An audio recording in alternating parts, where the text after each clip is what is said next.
So welcome, team. Can I get a wave, smiling wave? Happy Friday, everyone. Happy cold and chilly Friday. And I'm sure, like many of you, I'm relieved that it's the weekend. I think we all deserve a good break this weekend. And we have a very special guest joining us today, standing in the virtual world next to me, who I will introduce in a moment, not just yet. I first just want to have a shout out and thank the Social and Impact Committee for organizing this event, for putting this together, to reaching out to Annelee and making this possible. So thanks very much again to the Social Impact Committee for all your work and for all your touch points to try and encourage the team to attend. So very much appreciated. We have 18 participants on. We are expecting a few more. So if you can, in the background, team members, please just maybe message a few of your teammates and encourage them to attend. And I see the auditorium is nice and full. We probably have around 20 people there if I can make out. All right. So our guest speaker today is Annelee Murray. And I've been practicing not to say Annelee, it's Annelee Murray. And Annelee Murray was, for many years, I think it's more than 20 years, and I'm sure we'll hear more from you, Annelee, in a moment. But for that time, Annelee was the public relations manager for Springbok Rugby. And get this, it covered, I believe, 244 games, 7 national coaches. I've actually forgotten who they are. I tried to think, who are the 7? 7 national coaches, 248 players, 21 national captains. And may I add, I'm sure many, many passionate South African rugby supporters and supporters around the world of the Springboks, no doubt. During your time, Annelee, I've heard that many of the Springboks and the Springbok staffing team have called you the mother of the Springboks because of your protective nature and your unconditional love and support to the players. And this is why we reached out, Annelee, why you've been invited to speak to us today, right? This is in part celebration of Mother's Day, but more broadly, this is about honoring and celebrating the nurturing and empowering nature of all women. Yeah. So it gives me great joy and privilege to welcome you, Annelee, to Boldr, to our team members who are joining today. And we look forward to hearing from you in your journey. Thanks very much, Annelee. Round of applause, everyone. Thanks very much. Thank you, Pete and Boldr management members and team leaders. I'm really excited to be with you here with you today, virtually, and chat about my sort of journey with the Springbok team. You know, the team is South Africa's flagship, South Africa's most successful sporting team. I can brag about that. And for many years, I did play this nurturing, mothering role. Pete has introduced me. I worked with 7 coaches. I'm gonna ask that as a question later on to see who remembers all the coaches, as Pete forgot. 248 players, 21 captains, and many more players that I saw got their first cap, and some players I saw, you know, from their journey of their first cap to when they ended their career. Brian Abana, John Smith, Victor Matfield. I started with them and they ended their career. I was still there. So I'd like to just start by playing a video where Sia Kolisi chats a little bit about me, and then we'll go into a little bit more about what the role was and the nurturing nature of my role.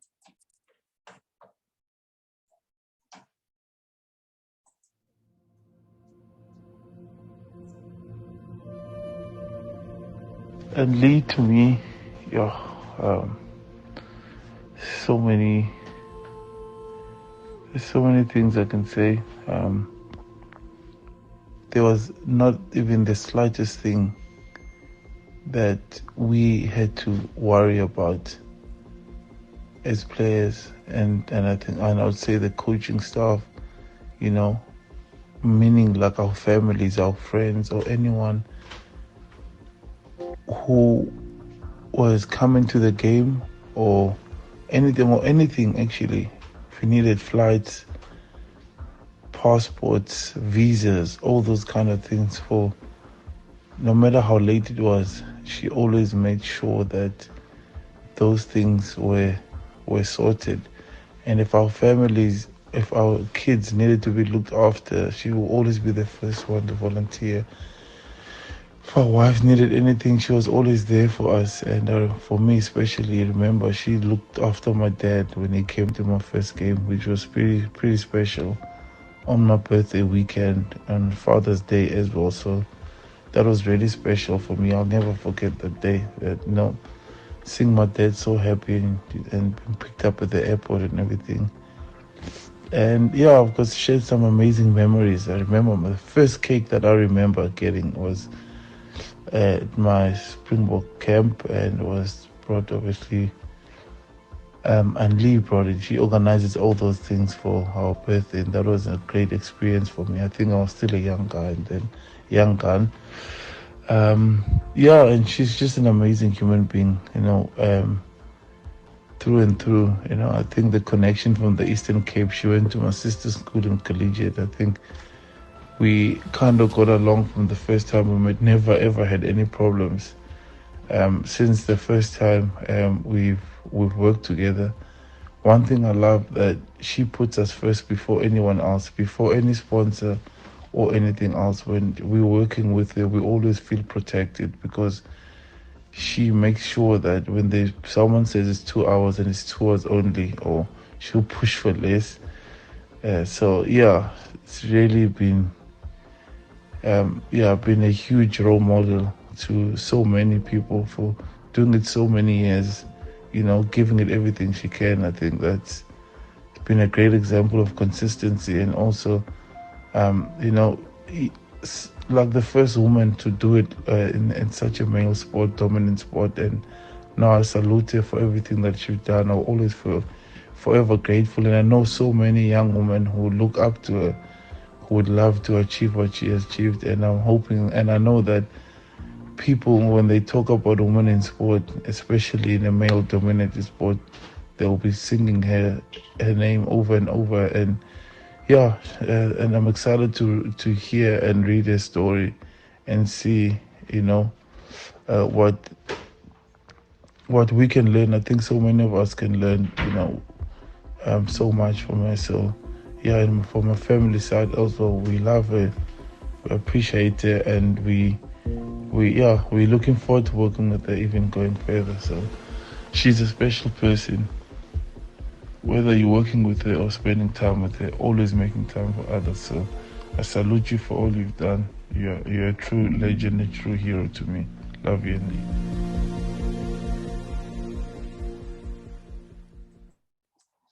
So that was, Sia was one of the 21 captains that I worked with, and he holds a very special place in my heart, and I think in all of your hearts.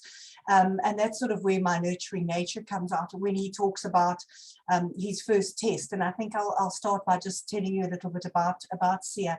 He was a young boy, and Sia has stayed exactly the same. From when I first met him, maybe 10, 12 years ago, to the boy that he is today. He came in as a young gun, which sort of, that was a player that came in to learn about the Springboks, and he was quickly thrown in. There was an injury, and he was thrown in, and he was put on the bench to play. And in Nelspruit that weekend, he said to me, how can I get my dad here? And his dad comes from a township in Port Elizabeth where he still lives today. Sia looks after him, but he still lives there. And we got his dad up. We got him. He had broken his leg, so we had to get special assistance. We got him up. We got him to Nelspruit. I fetched him from the airport. We got him to the hotel. We took him to the match. We got him seated, and the coach had said, look, Sia will go on, whether it's 5 minutes or 2 minutes or 3 minutes, Sia will go on. Well, 6 minutes into the game, there was an injury, and Sia went on. And, I think that's still one of my proudest moments, sort of my mothering instinct coming there, sitting next to Sia's dad, watching his son, coming from his humble beginnings on the world stage here. So that was a lovely memory. So from all the players and the coaches to the captains, I was continuously motivated and inspired by their work and their ethic and their dedication. To be the world's best, but also the joy that they found in life. with their teammates and with their families. These men were the consummate professionals who I continue to learn from. So you may be wondering what rugby has to do with your job and your company. But the Springboks and the support staff became my family, just like your colleagues become your work family. And teamwork is such an essential work that we all play our part in making the company a success. The Springboks adopted a logo called Stronger Together. And we know that, in a team, there is no I. If we are all stronger together, we were stronger together as a team, we were stronger together with our families, we were stronger together as a country, and it united the country.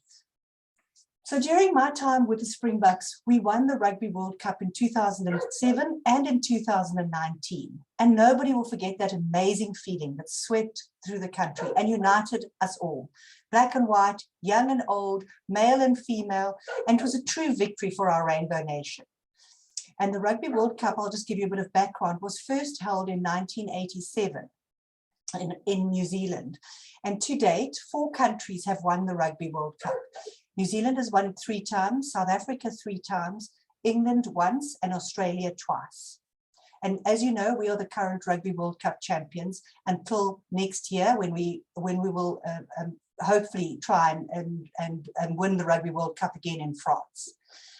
Of course, it wasn't just triumphs, successes and wins. There were also setbacks, there were bitter disappointments, there were losses, there were injuries. The same as in any company, you have your setbacks. But the one thing that I learned through all these years was that the Springbok team and South Africans, we have resilience and we always rise to the occasion and we put these defeats behind us. We face each new game as a new challenge. As you would, each new challenge, you would take head on. Following on from the Rugby World Cup win, and with this resilient mindset, we then went on to win the British and Irish Lions series in 2009, and most recently the team won it last year again. Our team also won the rugby championships and a host of other tournaments. I was honoured to work with legendary Springboks such as Os du Randt, Percy Montgomery, John Smith, Victor Matfield, Beast Matawarira, Brian Habana, Cheslin Colby, and more recently Sia Kolisi, Dwayne Vermeulen, Handre Pollard, Peter Steph du Toit, and those lights. And while these men may stand out, the team is only as good as the players. Hence, your team is only as good as all of you. The team behind the team.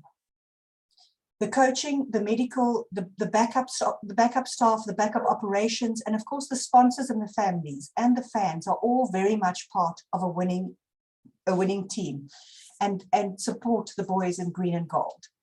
Apart from the rugby honours that happened while I was working, I was also honoured with the Hollard Sports Personality of the Year Award in 2019. And as a woman in a man's world, I had to work smarter, I had to work harder and faster and make sure that I brought my best self to the job every single day. And that's where my nurturing nature came in, and that's what holds a family together and ultimately a team. And one question I'm frequently asked is how I got into rugby and how I became the PR for the Springboks. It was actually pure luck.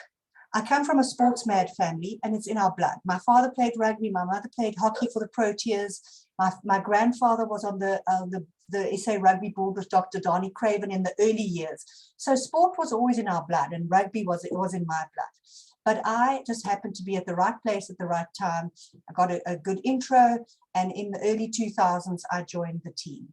The Springbok PR team didn't actually exist. I actually worked for SA Rugby, and I worked across all the different brands, the Sevens, the Super Rugby, and all the different brands. And then it became apparent that the Springboks needed a dedicated person, and that's how my role actually grew, and that's how my nurturing role grew, and I included the families. And I think that was one of the big successes that we had as a team. You know, in the early years, I fought with the coaches. They didn't want the families to be part because it was a working environment. They wanted the families to be kept away. And I persuaded them that, you know, if you're happy at work, you're happy at home, and vice versa. And I think that was one of our big successes. In 2019, we not only had a team of 50 people in Japan, we actually had a mountain of other people with us. At the Rugby World Cup final, we had 98 family members with us, and I organized buses to get them there and back. And that was a big part of our success, because the players were happy, they were content, they knew they had their people to come back to. So this has been a 20-year journey for me, and it's consumed much of my life, and it's been an integral part of who I am. And the job and the journey has enriched my life so deeply. I had a unique insight into this high-performance sports world. And most people don't realize what it takes to get the team onto the field. You know, each day you would know, just like you wouldn't, no one would recognize what you guys do behind the scenes every day to make your job work. No one realizes what it takes to get the team to play that 80 minutes. I'm a supporter now, as I'm no longer with the team, as you are, and we would be sitting at the stand, and the boys would run on, and for 80 minutes they'd play. But what goes on behind the scenes is just such a huge part of that success on the day. It's, you know, the medical treatment, the injury prevention, the rehab, the massage therapists that look after the guys' bodies, the technical analysts, the coaching, obviously the most important. And, you know, we always had a big mantra is that the main thing, let the main thing stay the main thing. Now, I'm sure you would also have one main thing that is your main thing. Everything else is periphery, but you have to have everything else to make that main thing work. So over the time, you know, it became apparent that I was needed a full-time with the Springboks, and goodness, how this job has morphed over the years. I've watched the country change and the Boks grow into this huge, big international brand. And part of my job was building relationships and ensuring that we were a cohesive team as well. And the amount of trust that everyone needed was also huge. I'm going to show you another slide now, and just to give you a little bit of insight, another video now, just to give you a little bit of insight of what goes on when the team win. And, you know, it's not, everyone's not privy to this. So I'd like you to, you know, enjoy this moment when the team had won. Same here, boys. Thank you so much for everything, especially the NPS. Boys, I can't thank you enough. We've got one more week. Remember, when we win the trophy and they write our name, they don't say starting 23, they say South Africa. And let's just do it one more time, especially for the guys at home as well. Trevor and Jesse, we're all in this together, management, medical team. Let's go one more time. When you think you've read enough or you've watched enough clips, watch again.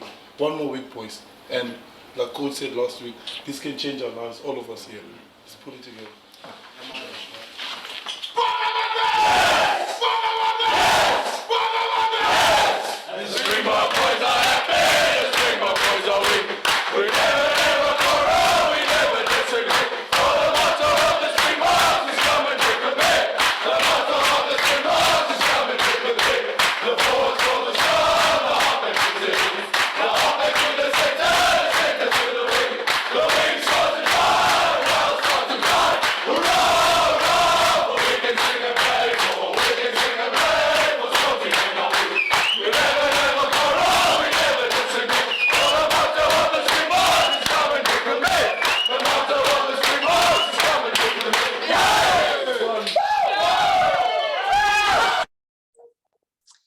So that's a song that the Springboks sing only when they win.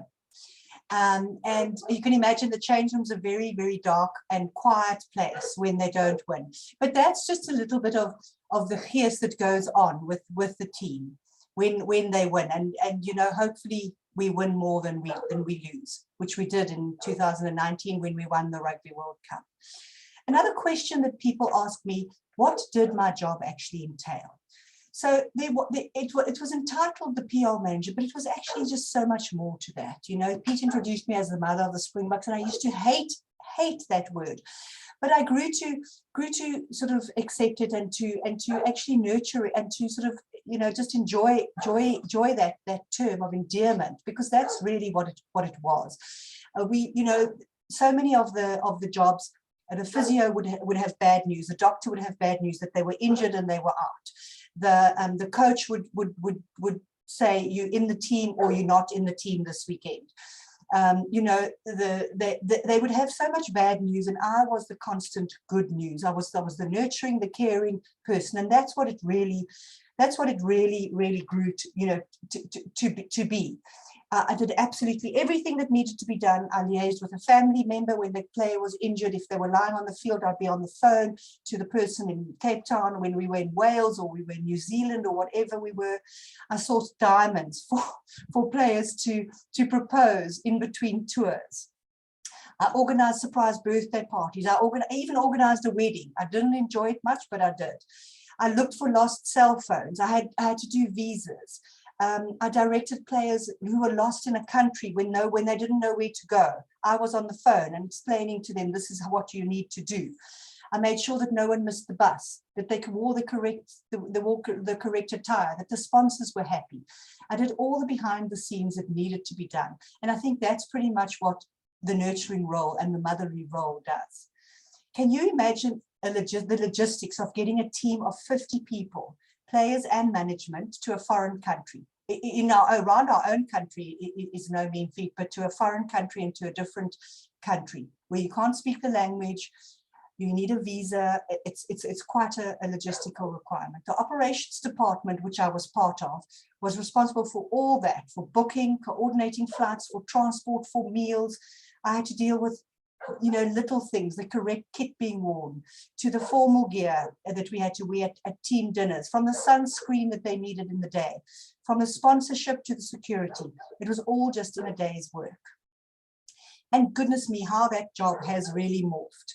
I remember, I don't know if any of you will be old enough to remember, but when I started with the team, it was at the end of 1999, early 2000, and the team actually didn't know the national anthem. I had to get someone in to teach the team the national anthem and phonetically teach it, because not everyone knew the national anthem.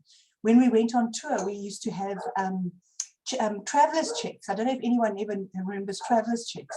Whereas today, all we do is we take our phone and we just tap it, and then we've paid. So, you know, as fans, and we see the players on the team for 80 minutes and we think that, you know, that is it. But there's just weeks and months of logistical planning and of training and of, you know, of getting ready for that one test match. A Rugby World Cup is planned 3 years in advance. You know, each tournament is planned a year or 18 months in advance. I would go beforehand. I would go, if we went to a new country or a new venue, I would go across before that. I would take a plane, I would take a train, I would take a bus to see which was the best way to get there. I would then do the same if I was at the hotel to the training field, see how long it would take us to get there, to make sure that our timing was right, that we wouldn't have the players on the bus for too long, that they could have longer time training. I would sleep in the beds to see if the beds were comfortable, that the pillows were okay. I would make sure the beds were long enough because the players are very tall. If not, we would have to get extra length beds in. So there were just so many different aspects, and it's a balancing act with all these numerous moving parts that continuously change. I mean, literally just change day by day. We got our team overseas in one piece. We had they to perform at their peak, because remember that rugby, the main thing stays the main thing, and everything else we had to just make sure that was sort of done behind the scenes. You know, we understand that social media is a minefield. You know, today, I mean, look at us today, we're having a chat, you know, virtual chat. You know, who would have thought of that? But, you know, everything is instant. The difference between the 2007 and the 2019 Rugby World Cups is just so huge for me, because there wasn't social media. You know, and now everything, you have to watch every single thing that you do. You know, every day we would get hundreds and hundreds of requests for the captain, the coach, the team, you know, for team members to be interviewed, for TV, for events, for fundraising, and every single one of them important. Because if someone can take the time to write to you as a hero and as your national team, then we would take the time to get back to them. You know, they really, we try to get back to as many as we could. Rugby players are selected for the team because they're the best athletes in their position. you selected, and you are selected for your jobs because you're the best in your job. Yet they are also ambassadors for your country, you're ambassadors for your company. And, you know, so that's sort of in a nutshell what goes on behind the scenes. We had to learn to speak to the public. The first time I had to address the team, I literally, I nearly was hyperventilating. I had to breathe into a brown paper packet, and I was, you know, I was so nervous. And it was my dad that actually said to me, just remember, they are just people like you and I. But the truth is, the team is never off duty. It places a lot of pressure on players. It places a lot of pressure on management. They always have to be professional. But in saying this, it's part and parcel of their life and their job, which is what it is. If you ask each of them, they will tell you 100 times over that they would rather do this than anything else. They love being who they are. They love representing their country, and they love the fans, and they love the supporters. And we know firsthand that the fans and the members of the public, how much they love our national team and how much that's just an inspiration. The Springboks are just such an inspiration. And, you know, Mr. Mandela that's fought for the Springbok badge all those years ago, he was just an inspiration to the team as well. I think I'll tell you a fun story about the generosity of a South African. We were playing a test match against Australia in Newlands in Cape Town, and one of the players' wives was very heavily pregnant in Bloemfontein, but she had a couple of weeks to go, and literally as the team were warming up, I got a call to say that she'd gone into labor. I had a chat with the coach and said to him, this is what happened. And he said, look, you know, do what you have to, but he's playing the match, and then we'll try and get him there. I then called in some contacts and spoke to a few people, and one of the very kind, generous South Africans had his private jet ready. As soon as the player got off the field, she was still in labor. I was in touch with her. I felt like I was going through labor as well, watching the match and trying to watch the baby as well, what was going on with the mother, making sure the baby didn't come. And the player ran off the field, literally showered, ran in. I had a police van ready, waiting for him. They took him, the blue lights took him. We had the plane waiting, and he got to Bloemfontein in time to see his child born. And that was just the South African generosity that shone through that day. I can share endless stories with you of generosity of South Africa, of love and care coming from South Africans. And, you know, your contribution to your team may feel small, but in truth, it's a large part of the success and stability of your company. And your role is very important as you are. I know it might be hard to imagine that some of these strong, fit players and coaches have lucky charms or talismans, but in fact, they all do. They have different beliefs, they have different affirmations, they have different pre-game rituals, and these are all something that makes them feel safe and secure, and if it makes them perform better, then that's cool. One player always wore his green underpants until it got to a stage where his wife just, said, you have to get some new underpants because they had little holes in them. Another always put his right boot on first.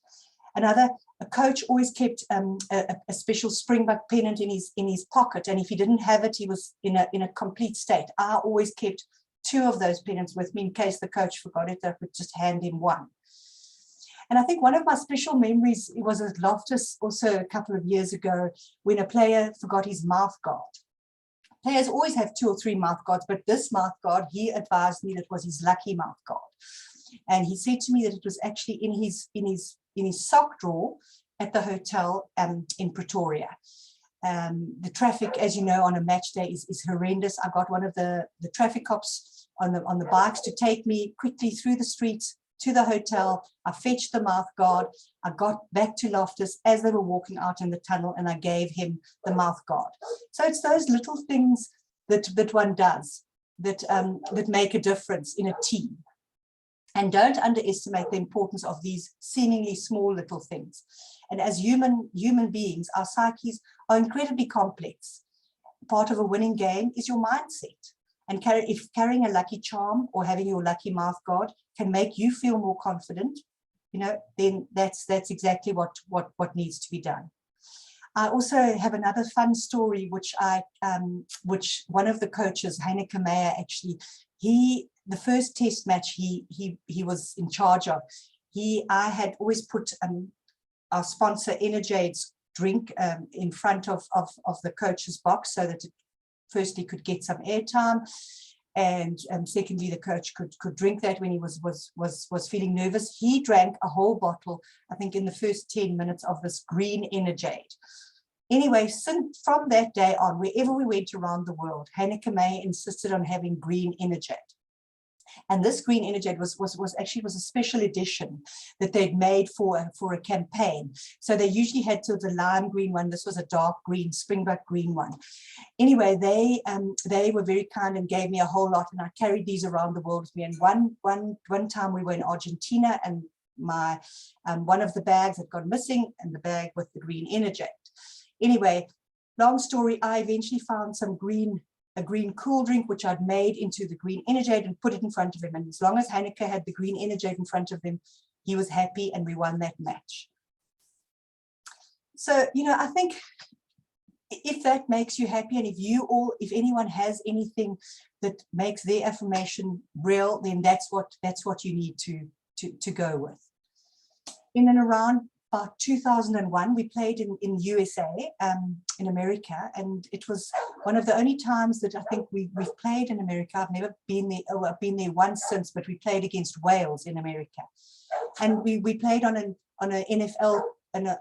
NFL pitch, which is the Football League pitch. And this is way before rugby was professional in America. It's still not 100% professional, but much more professional now. And one of the players, and obviously every single rugby match, you have to have the protocols. There's medical protocols, there's ambulances and all sorts of things that have to be there. And there were those protocols, but there wasn't an ambulance. And a player got injured very early on in the game. And we had to get into a hospital. It was a bad injury. There was only one doctor. The doctor was the match doctor. He couldn't leave the team. So off we had to go in a taxi, myself and the player, to the hospital. Anyway, you know, those are just the many of the memories that I have while you know, with the team. And there's nothing quite like the feeling of a victory. In those glorious days after bringing the Rugby World Cup home, we felt like we could conquer the world. And I think as South Africans, we felt that as well. People walked around for days with smiles on their faces, singing Shosholozo and singing everything, you know, getting the boys back to the airport and enjoying just being part of this nation building, the singing, the dancing, the joy. It was amazing. And it was a moment in time that South Africans' troubles were forgotten. And we all felt euphoric for days and days. You know, and we all love a winner. And as Rassie, you know, famously says, you need to win to be successful, and then only can you bring hope. And I think you can apply that to anything. In rugby as in life, there are no linear lines to success. It's a roller coaster of peaks and troughs and wins, and losses and swings, and it swings and roundabouts. It's how we cope with these challenges, how we embrace them, that defines our success. And I want you to take a moment and think about the Springbok player and the whole support team and what goes on behind the scenes. I absolutely loved my 21 years with the team, and the memories, you know, of the past 2 decades were, I wanted to get fans and everyday people and South Africans wanted you to know about what goes on behind the scenes and what it takes to get a team onto the field. And I last year wrote a book entitled The First Lady of Springbok Rugby, as I was the first lady to start traveling with the team. And when we got to the World Cup in 2019, there were 4 ladies. And this was great. Rassie was hailed for his diversity, for his forward thinking. No other team in the world had 4 ladies in a team. And I think, you know, that was one of our big successes as well, is that you know, there was this huge honesty. There was this honesty in the team. There was no one was entitled. No one was better. The baggage master wasn't better than the coach. The captain wasn't better than the boy that one of the players that never really got, that had to carry the tackle bags around and never got onto the field. Everyone was equal. I hope that I can, through this little story, encourage you to pursue your goals, regardless of your job, your gender, or your upbringing. Always put your best foot forward and keep going. Make time to celebrate, make time to create strong memories and relationships.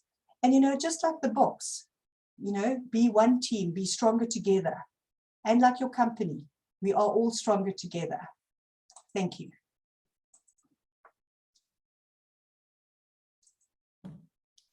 Thank you, Annelee. I think I'm unmuted now. Thanks, Ray. Thanks very much, Annelee, for a wonderful talk.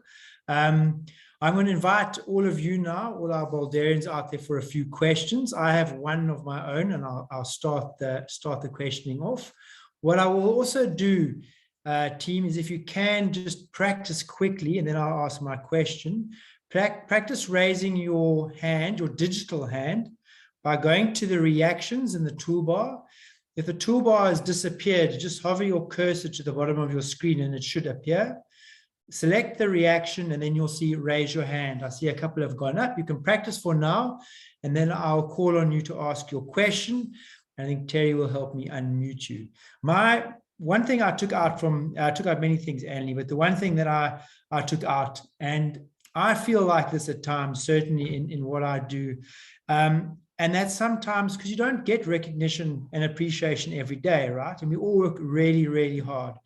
And sometimes, and I think we underestimate the role and the small things we do and the ultimate contribution that we make, right? So as a team, the contribution we make to the success of our company, to our fellow teammates, and to our clients, and what's important for us as a company, to our communities. So those small things do go a long way. And sometimes we lose sight of that. So that impact we make is there, it is true.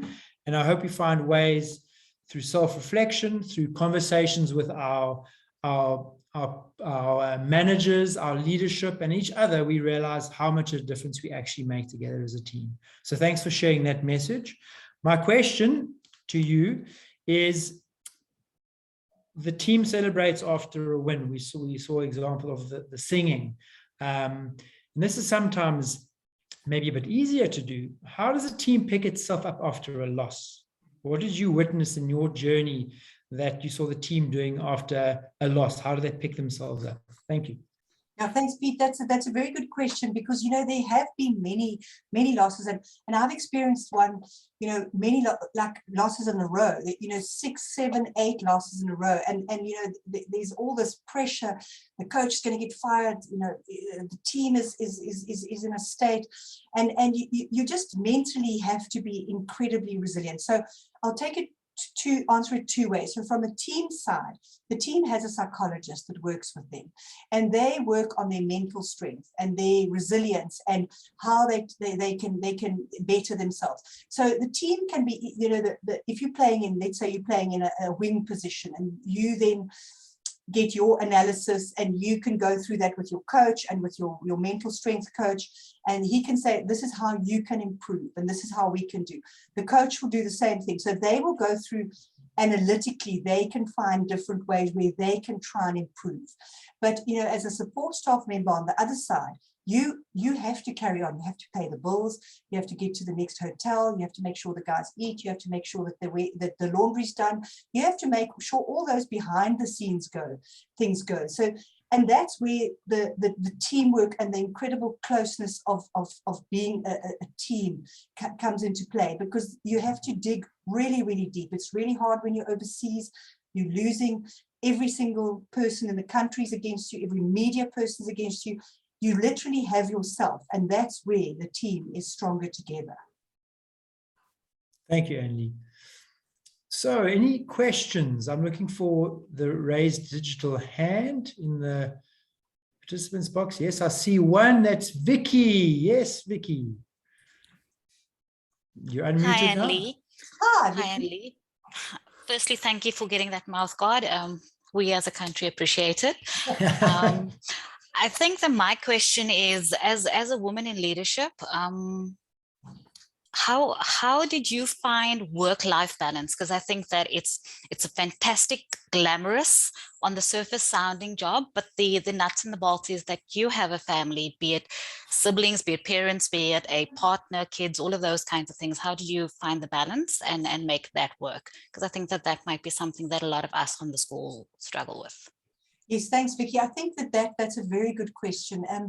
You literally do have to find that work-life balance, because this job, and I think it's, you know, this job that I had, and so many jobs, I'm sure your jobs are very consuming, and you work different hours. You in your company, I know you work different hours and shifts. We used to work, you know, 19, 20 hours out of the day, and your phone is actually never off, because, you know, if there's something happening, and there have been issues where after the players are off and they go out to a nightclub, there's an issue. I have to be awake at 2 in the morning when there's an issue, and you have to deal with that.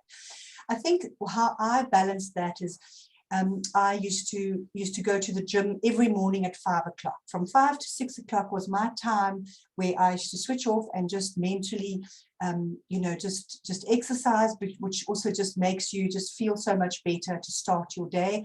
And then also I used to try and find an hour in the day where I used to just completely put my phone on silent, and just have a little nap. And then when we weren't on tour, we would literally have 2 or 3 weeks of 3-week periods during the year, you know, 2 or 3 of those where I would completely just relax, spend time with my you know, my partner, my family, my kids, you know, with my nieces, nephews, my mom and dad. I'd go to the farm, or I'd go to a beach house or something and do that. But you literally do have to. I think the exercise really was my sanity. Thanks, Vicky. Thanks, Annelee. Any other questions? Looking for some hands in the panel, some digital hands. Any questions? Yes, we've got 2. I'm going to go to Lamore first, Lamore, and then I'll come to you, Jenny. Thanks, Lamore. Just waiting for you to. There you go. You're unmuted. Hi, good day, everyone. Thank you Hello, so much, Lamore. Mrs. Murray. Thank you also. Yes, I'm actually a All Black supporter, but I'm definitely going to give credits to the South Africans. I'm not going to lie. Ms. Murray did say honesty, but well done. The team stats, the performance, no one, undoubtedly, the trophy deserves to be at home. My question, though, is this. I know that rugby is a very competitive, very demanding sport. Being a female within that industry, I actually just want a bit of advice when most of your counterparts are male, and we all know males have their egos. So how was it that you could allow your voice to be heard, surrounded in a room with a lot of strong men? Because you come across very soft. You appeared in the videos as the silent little voice in the background, but the voice that carried the most weighting within the team. So I'd actually like to understand how you were able to get that right, and what advice you can give to myself also as a young aspiring leader within the organization to be able to have my voice heard, even though it might be so subtle and soft at times. Yeah, thanks, Lamore. Well, I sympathize with you for being an All Black supporter. No, I'm only joking. I'm a big admirer of the All Blacks. You know, they really are an amazing team, and we have learned a lot from them, and they have in turn learned a lot from us. I mean, I remember Richie McCaw once told me years ago, he was captain for a long time while I was there. He and very successful All Blacks captain, and he said to me, how come your management always seem to like each other and you get on? So because, you know, I sort of am finding this was after 3 losses. The All Blacks lost 3 times in a row to us, and that was unheard of. That was in 2009. We beat the All Blacks 3 times in a row, and then 4 times in a row, but 3 times in that year, and then the next year once. And he came and he said, you know, I want to see what goes on in your change room. Can I come to your change room? And I said, sure, Richie, after the match, you can come to the change room. and it was in Durban, and he actually came into our change room afterwards, and he brought his coaches with him. It was Steve Hansen and can't remember who the head coach was. I think, can't remember, but anyway, Steve Hansen was there, and he brought the coaches with, and they saw our change room, and our change room had, you know, just green and gold and the South African flag, and just like South Africans, and we had a lot of, we'd often ask South Africans to send messages in, and I'd have them printed out and we'd put them on the walls and things like that. And he said, I now realize that you play for a country, we play for our badge, but you play for your country.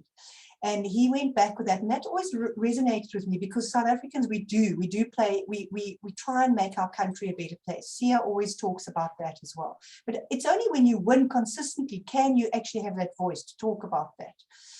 So I think, you know, when I started, I was the only lady, going back to your first original question, I was the first lady, and I quickly realized, because I did have some players that challenged me, and that, like, oh, they're not going to listen to me. And when I would say to them, you know, and I'd brief them, we're going to a sponsor function tonight, and I want you to please not talk to each other, because you can talk to each other in the hotel. I want you to talk to the sponsors.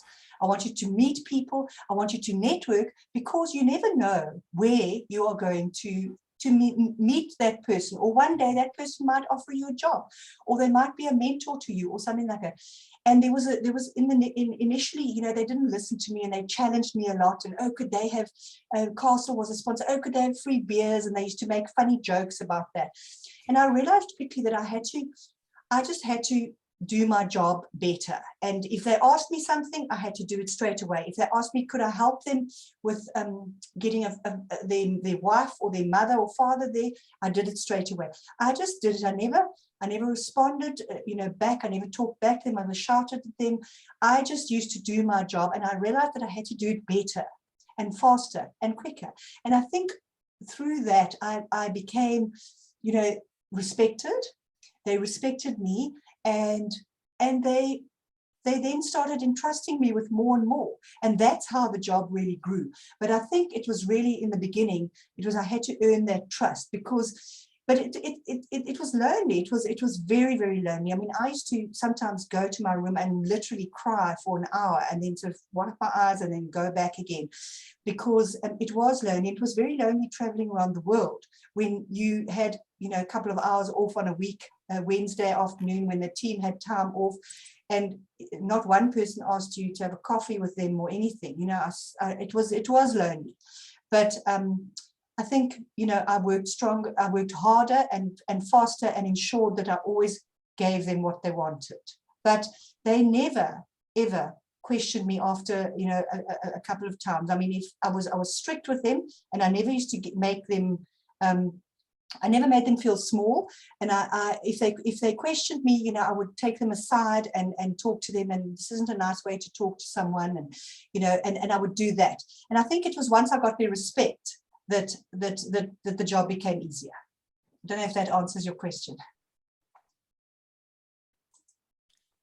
Thanks, Annelee. Yes, definitely, Mrs. Murray. Thank you so much. I do, though, want to say that the titles they've given you is well deserved. First Lady and Mother of Rugby, having to walk through the hell with the Springboks, definitely deserve those titles. Thank you so much. Thank you.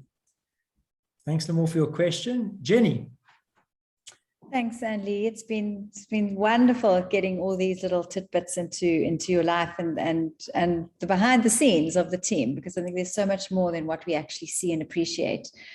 You sort of answered my question actually with Lamore's question. It was more around the fact that I've noticed, so you went on as PR and you were head of PR, but everything you speak about seems to be so much more above and beyond that scope of that initial role, because you were doing so much more than the PR. You'd just taken on almost the logistics or the organization of the team itself, as well as doing the PR. So I was I'm assuming this has aided your success in your ability to jump in, see a gap, make a difference, and then your role evolved from there by just wanting to do more and take it further than that initial description of PR in itself. I think so, Jeannie, because it did encompass so much more at the end. It was a complete operational role, but because we had such a small team that, you know, that's everyone sort of assisted everyone. And I think the one I can sort of give you a nice example is teamwork and those small margins, because it's those small, like little percentages that make a difference, that make the 5%. I'll tell you one thing that in 2017, we were playing in a jersey that we realized, an analyst came to us, to the logistics team and the operations team, and said, the jersey is quite loose, and the opposition team can grab onto the jersey. And we went back and we thought about this, and we went to the supplier, our sponsor, Essex, and we said we needed to make a jersey that was tighter, and we needed to trial this. So we want, and jerseys are made, the Springbok jersey is made, the replicas that you and I buy now, you'll see an interesting thing. You'll see on the side of the badge, it says Springboks with an S. So that Springboks, that's all of us, that's encompassing us. But the actual team jersey, the player's jersey, only says Springbok. So, and there are only 50 jerseys made per test match. So those are very sought after jerseys, but they have the correct breathing, and they have the thing, the grip dots, and they have all sorts of things that we don't know about, that our supporters jersey wouldn't have. They're much more expensive. They made with high technology. They're made overseas. They take 18 months to make. So we literally had to quickly jump on board. So we got the sponsor. We said, we want you to make a really, really tight jersey, and that small little percentage is what we're going to bring to the party to make the team better, because then they can't grab you by the neck and then stop a try or something. So they're all those little things that you know, that you would think is not a big thing, but little things become the big thing. And yet the job was so much more towards the end. And I think that was one of the things, that we didn't really have titles. You know, I mean, you saw in the video at the beginning, I was handing out towels. Now, we needed someone to hand out towels because there wasn't someone. The physios were busy, and someone had to hand out a towel. And so that's what I did, because we played in 40 degrees in Japan.